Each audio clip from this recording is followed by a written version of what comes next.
We're going to move on to example 5.2 on page 129.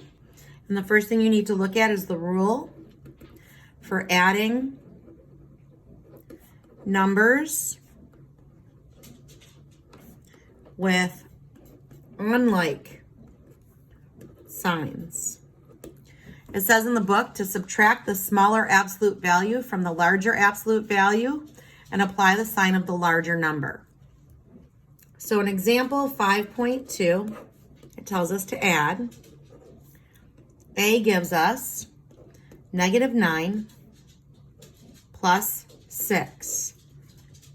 So it says take the absolute value of the larger number and subtract the absolute value of the smaller number and apply the sign of the larger number.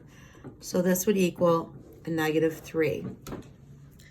I know there's a lot of you that can look at -9 plus 6 and come up with an answer of -3, but this gives the people that don't know a way to do it. B, we have -5 plus 13. 13 is the larger number. We take the absolute value of both numbers, subtract, and get 8. And then our answer will have the sign of the larger number. So it's +8, written without the positive. C, 5.6 plus a -8.4. The larger of the two is -8.4.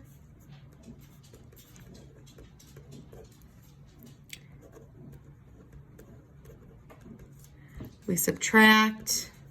Remember to line up your decimals. 14 minus 6 is 8. Borrow 1 is 2. The negative sign goes here because it's the larger. This would equal -2.8. D, 1.2 plus a -2.1. The larger is the negative number. The absolute value is 2.1. The absolute value of 1.2 is 1.2. Line up your decimals. Subtract 11 minus 2 is 9. We've carried the 1. So our answer is 0.9. Don't forget to add your negative.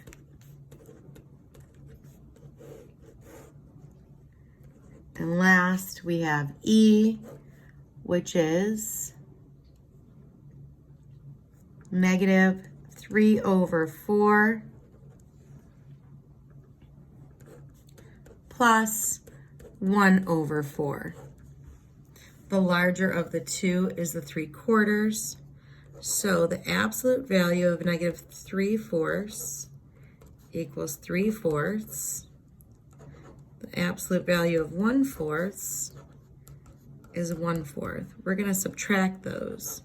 They already have a common denominator of 4, so we're going to carry that all the way down. Now 3 minus 1 is 2. And then we have to bring the sign of the larger number. So we're not done yet. We have to reduce completely. So these both can be divided by 2 because they're both even numbers. We can start there. 2 divided by 2 is 1. 4 divided by 2 is 2. And that will be our final number.